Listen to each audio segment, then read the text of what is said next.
On Thursday's scandal, Cyrus and David's plane was hacked, putting their lives in jeopardy.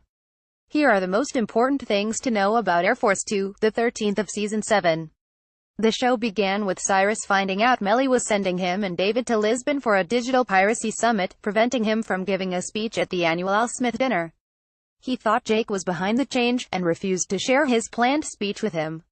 Before David departed, he told Abby he made dinner reservations for them at a fancy establishment for later in the week. She panicked, thinking he was going to propose. Huck and Charlie hacked his computer, discovering that he did make a purchase at a jeweler. Cyrus was grumpy as he and David took off on Air Force 2, which quickly hit turbulence with the TV going out. They were informed the pilot lost control of the plane and communication was down. The aircraft was hacked. Everyone on board had to hand over their electronic devices, in case they were infected with mail. Cyrus' secretary told him her laptop went temporarily missing the day before, and he suspected Jake was the culprit and trying to take him out, lethally.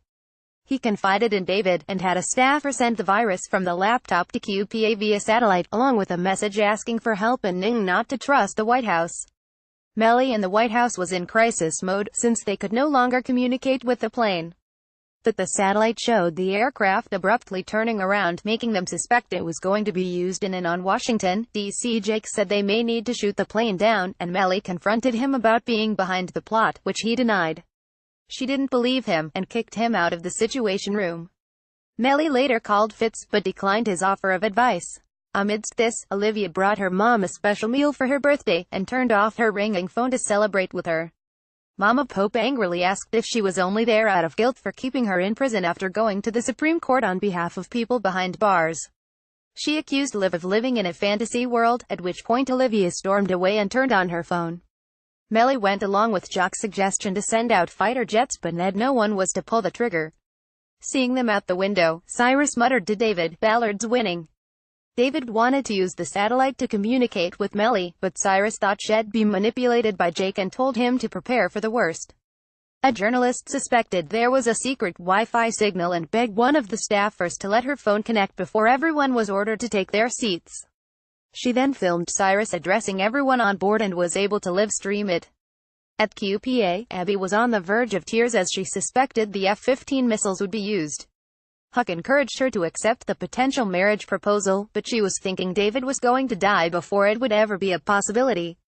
She, Fitz, Olivia, Jake and Melly all watched Cyrus streamed remarks from different locations. The vice president led his fellow passengers that they may meet an honorable ending, as the government may be forced to take action to prevent the plane from crashing, ending thousands.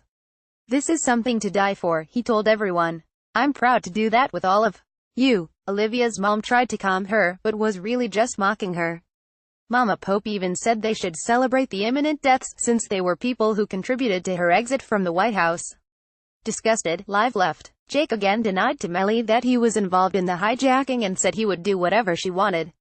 With a minute to go before the plane would be too close to land, Melly had a life-or-death decision to make and urged her team to try contacting the plane again. At the same time, Charlie and Huck breached the virus and tried to shut it down. The show then cut to David arriving home to Abby, safe and sound. "Just do it right now," she told him, begging him to propose. He gently told her he wasn't planning an engagement, and she was happily relieved. Fitz, drinking with Melly, told her she made the right call. Olivia gave a present to a messenger, who delivered it to her mom. It was a coat Mama Pope had referenced earlier, along with information for a one-way ticket to Paris and a Swiss bank account. "I'm giving you what you want," Liv told her over the phone. "You won, but Mama Pope wasn't happy." The ended with Olivia checking in on Cyrus and questioning why someone would hack Air Force 2 when they could hack Air Force 1. She accused him of being behind the whole thing to come out looking like a hero in Melly's eyes and that of the public. He indicated he doesn't have patience, making Liv think he was planning to do something to Melly.